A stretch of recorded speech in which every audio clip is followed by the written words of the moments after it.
जोहार नमस्कार संगवारी हो। आप देख रहे हैं छत्तीसगढ़िया न्यूज। आइए जानते हैं छत्तीसगढ़ की 15 महत्वपूर्ण काम की खबरें। वीडियो पसंद आया तो लाइक करें। रोजाना अपडेट रहने के लिए चैनल को सब्सक्राइब करें। आइए जानते हैं फटाफट से खबरों को। छत्तीसगढ़ में आंगनबाड़ी कार्यकर्ताओं और सहायिकाओं को मिली बड़ी सौगात। रिटायरमेंट की आयु को 3 साल और बढ़ा दिया गया। इसके अलावा सरकारी पदों पर कार्यकर्ताओं के 50% रिक्त पदों पर सहायिकाओं की होगी भर्ती। जी हां, महिला एवं बच्चों के पोषण टीकाकरण के लिए प्रदेश भर में संचालित 46,000 से अधिक आंगनबाड़ी केंद्रों में कार्यरत आंगनबाड़ी कार्यकर्ताओं और सहायिकाओं के मानदेय में वृद्धि के बाद एक बात और बड़ी सौगात मिली है। राज्य सरकार ने आंगनबाड़ी कार्यकर्ताओं की रिटायरमेंट की आयु को 62 वर्ष से बढ़ाकर 65 वर्ष कर दिया है। इसके साथ ही आंगनबाड़ी कार्यकर्ताओं के रिक्त पदों पर आंगनबाड़ी सहायिकाओं की पद पूर्ति को 25% को बढ़ाकर 50% कर दिया है। इसके अलावा इसमें भर्ती के लिए अनुभव को 10 वर्ष से घटाकर 5 वर्ष कर दिया है। इस संबंध में महिला एवं बाल विकास विभाग ने आदेश जारी किया है। आपको बता दें कि मुख्यमंत्री के द्वारा आंगनबाड़ी सहायिकाओं का मानदेय 3,250 रुपये से बढ़ाकर 5,000 रुपये तथा मिनी आंगनबाड़ी कार्यकर्ताओं का मानदेय 4,500 रुपये से बढ़ाकर 7,500 रुपये प्रति माह कर दिया है। मुख्यमंत्री भूपेश बघेल के निर्देश सरकारी अधिकारियों को दिए गए। विभागीय अधिकारियों को कहा गया हड़ताल करने वाले कर्मियों से न हो सकती। यहाँ मुख्यमंत्री भूपेश बघेल ने विभाग प्रमुख को निर्देश दिए हैं कि हड़ताल करने वाले कर्मचारियों के विरुद्ध सख्ती न बरतें। मुख्यमंत्री भूपेश बघेल के सकारात्मक रुख के बाद कर्मचारी संगठन की उम्मीद जगी है। गौरतलब है कि प्रदेश में चुनाव के समय कई संगठन अपनी मांगों को लेकर हड़ताली रुख अपना रहे हैं। ऐसे में कई विभाग प्रमुख ऐसे कर्मचारियों पर सख्ती की कार्यवाही कर रहे हैं। जी हां, छत्तीसगढ़ में नौकरियों का रैकेट चल रहा है। 30,000 रुपये दीजिए 102 यानी महतारी एक्सप्रेस चलाने के लिए मिल जाएगी नौकरी। छत्तीसगढ़ के बेरोजगार युवाओं के साथ नौकरी के नाम पर छलावा हो रहा। जी हां, छत्तीसगढ़ के बेरोजगार युवाओं से 102 एक्सप्रेस यानी महतारी एक्सप्रेस का ठेका लेने वाले company community action through motivation programme cap नौकरी देने के नाम पर खुलेआम पैसे ले रही है। यानी 30,000 रुपये दीजिए और सीधे कंपनी के लोग गाड़ी के ड्राइवर का ऑफर लेटर देंगे। यह पूरा खेल राजधानी रायपुर के इंडोर स्टेडियम के अंदर चल रहा है। भाजपा के राष्ट्रीय अध्यक्ष जेपी नड्डा परिवर्तन यात्रा में शामिल होने के लिए पहुंचे जसपुर। राष्ट्रपति वीरता पुरस्कार से सम्मानित पूर्व सैनिक हजारों समर्थकों के साथ बीजेपी में हुए शामिल। जी हां, राष्ट्रीय अध्यक्ष जेपी नड्डा ने जसपुर से परिवर्तन यात्रा को हरी झंडी दिखाई, जहां भाजपा नेताओं ने पूरे जोश के साथ उनका स्वागत किया। इसके बाद वे बालाजी मंदिर पहुंचकर पूजा अर्चना कर परिवर्तन रथ का शुभारंभ किया, जहां इस दौरान 1,000 समर्थकों के साथ पूर्व सैनिक रामकुमार टोप्पो को भाजपा में शामिल किया गया। आपको बता दें कि रामकुमार टोप्पो सीतापुर से चुनाव लड़ने की तैयारी में है। भाजपा की इस परिवर्तन यात्रा के कार्यक्रम के मंच पर केंद्रीय राज्य मंत्री रेणुका सिंह, राष्ट्रीय उपाध्यक्ष सरोज पांडे, प्रदेश सह प्रभारी नितिन नवीन, प्रदेश अध्यक्ष अरुण साव, नेता प्रतिपक्ष नारायण चंदेल, रायगढ़ सांसद गोमती साय, ब्रिजमोहन अग्रवाल तथा धर्मलाल कौशिक समेत कई बड़े नेता मौजूद थे। सरकारी कर्मचारी और उनके परिजन 155 अस्पतालों में करा सकते हैं इलाज। राज्य सरकार ने दी है मान्यता। जी हां, छत्तीसगढ़ शासन ने शासकीय सेवकों और उनके आश्रित परिजनों के लिए इलाज के लिए कुल 155 अस्पतालों को मान्यता दी है।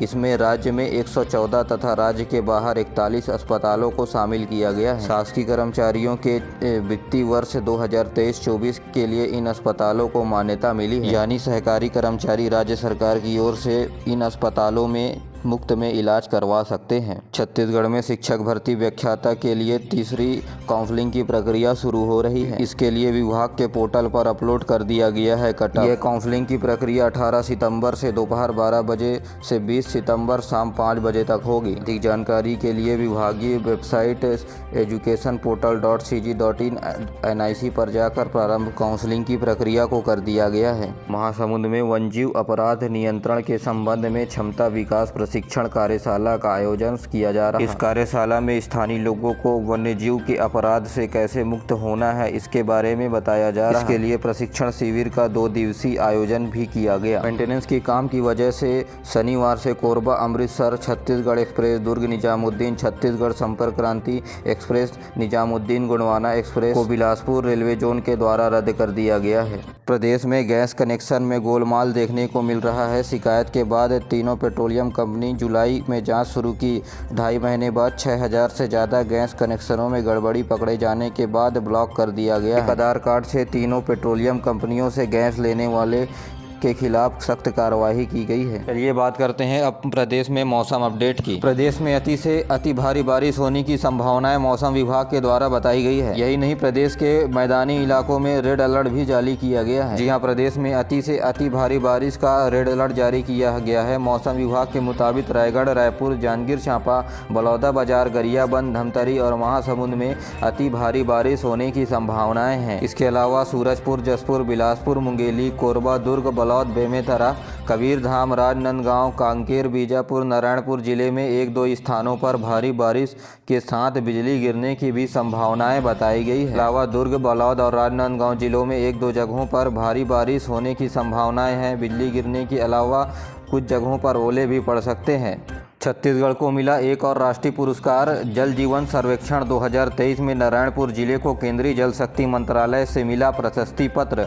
सीएम भूपेश बघेल ने दी बधाई। जन कल्याणकारी योजनाओं और कार्यक्रमों को राष्ट्रीय स्तर पर लगातार सराहा जा रहा है। इसी कड़ी में एक बड़ी उपलब्धि नारायणपुर आकांक्षी जिले को मिली है। इसके अंतर्गत जल जीवन सर्वेक्षण 2023 उत्कृष्ट कार्य के लिए प्रशस्ति पत्र केंद्र जल शक्ति, पेयजल एवं स्वच्छता विभाग से सम्मानित किया गया है। बता दें कि यह सर्वेक्षण 1 अक्टूबर 2022 से 30 जून 2023 तक कराया गया। यहाँ सभी आकांक्षी जिलों के सर्वेक्षण के बाद उत्कृष्ट जिला के रूप में नारायणपुर जिले को नवाजा गया है। नारायणपुर में 18,072 घरों तक नल कनेक्शन पहुंचाया जा चुका है। 14 ऐसे गांव हैं जहां 100% परिवारों को नल जल योजना का लाभ मिला है। सामान्य स्थिति में राज्य द्वारा औसतन हर दिन 7,000 घरेलू कनेक्शन की उपलब्धि अर्जित की जा रही है। 60% परिवारों को घरेलू कनेक्शन अब तक राज्य में दिया जा चुका है। इसके अलावा छत्तीसगढ़ राज्य में अब तक 422 गाँव को हर घर जल योजना के तहत जोड़ा जा चुका है।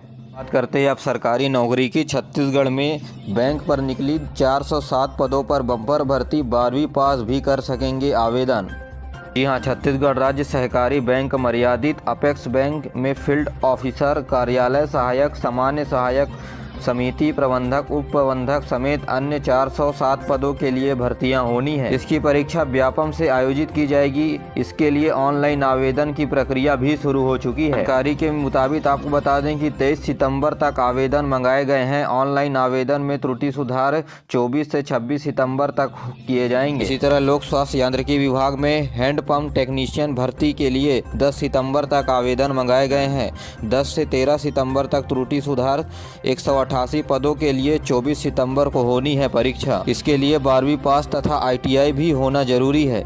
छत्तीसगढ़ में अतिथि शिक्षकों को कलेक्टरों ने सेवा समाप्त करने का दिया है अल्टीमेटम। छत्तीसगढ़ के बस्तर संभाग में DMFT मद के अंतर्गत सेवा दे रहे अतिथि शिक्षकों को जिला कलेक्टरों ने 1 महीने का अल्टीमेटम दिया है। दरअसल बस्तर संभाग के 7 जिलों में वर्ष 2014 में DMFT के मद से 2500 अतिथि शिक्षकों की भर्ती की गई थी। पिछले 2 सालों में भी 621 अतिथि शिक्षकों को पहले ही निकाला जा चुका है। पिछले 9 साल से काम कर रहे अतिथि शिक्षकों को जिला कलेक्टर ने नौकरी छोड़ने का अल्टीमेटम दिया है। तो वहीं अतिथि शिक्षक के संघ के सदस्यों ने सरकार को पत्र लिखकर सुरक्षा की मांग की है। अतिथि शिक्षकों को पुनः बहाल करने की मांगे नहीं मांगी गई तो 10 अक्टूबर से अतिथि शिक्षकों के द्वारा आंदोलन का ऐलान कर दिया गया है, जहां अतिथि शिक्षक आंदोलन स्वरूप सांसद निवास का घेराव और हाईवे को जाम करेंगे। सीएम भूपेश बघेल की घोषणा पर अमल हुआ। स्वच्छता दीदियों के मानदेय में हुई वृद्धि। इनके मानदेय को देने के लिए करीब 80 करोड़ रुपए स्वीकृत की राज्य सरकार ने। ग्रीन सिटी योजना के तहत काम कर रही सफाई दीदी, नगर निगम, नगर पालिकाओं और नगर पंचायतों के लिए राज्य सरकार ने पैसा जारी कर दिया है। इसके अंतर्गत स्वच्छता दीदियों को माह सितंबर 2023 से मानदेय वृद्धि के अनुसार राज्य सरकार आगामी 1 वर्ष तक राशि को स्वीकृत कर दी है, यानी अक्टूबर 2023 से सितंबर 2024 तक। मानदेय में वृद्धि के अनुसार 7,200 रुपये से बढ़ाकर 9,232 रुपये वेतन देने के लिए राज्य सरकार ने राशियों को स्वीकृत कर दी है। गौर करने वाली बात यह है कि यह वेतन अगले 1 साल तक मिलेगा। प्रधानमंत्री फसल योजना के अंतर्गत किसानों के खाते में अब 15वीं किस्त डाली जाएगी। प्रधानमंत्री किसान योजना के तहत किसानों को हर साल 6,000 रुपए की आर्थिक मदद दी जाती है। यह रकम किसानों के खाते में 4 महीने के अंतराल में 2-2 हजार रुपए करके डाले जाते हैं। केंद्र सरकार के द्वारा बताया गया है कि यदि आपका खाता KYC नहीं हुआ है तो जल्द ही अपने बैंक से संबंधित शाखा में जाकर करा लें, नहीं तो प्रधानमंत्री किसान योजना की 15वीं किस्त आपको नहीं मिल पाएगी। मुख्यमंत्री भूपेश बघेल रायपुर के 3 परियोजनाओं का करेंगे शिलान्यास। सीएम बघेल ने कमर्शियल हब, एरो सिटी और शहीद स्मारक एवं अमर जवान ज्योति स्मारक की रखेंगे आधारशिला। जी हां, राजधानी रायपुर में 12 सितंबर को दोपहर 2 बजे नवा रायपुर सेक्टर 35 में आयोजित कार्यक्रम के दौरान 3 महत्वपूर्ण परियोजनाएं दक्षिण एशिया का सबसे बड़ा कमर्शियल हब एवं एरो सिटी का नींव रखने जा रहे हैं। इसके अलावा रायपुर के माना स्थित अमर जवान ज्योति स्मारक का भी शिलान्यास करेंगे। इसी तरह नया रायपुर के लेयर 3 में यात्री सुविधाओं को बढ़ावा देने के लिए एयरपोर्ट क्षेत्र में 216 एकड़ में एरो सिटी विकसित की जाएगी। शहीद स्मारक अमर जवान ज्योति की स्थापना नया रायपुर के ग्राम परसदा बटालियन के 13 एकड़ जमीन पर की जाएगी। तो वहीं कमर्शियल हब में 1000 से अधिक थोक व्यापारियों की दुकान का निर्माण होगा।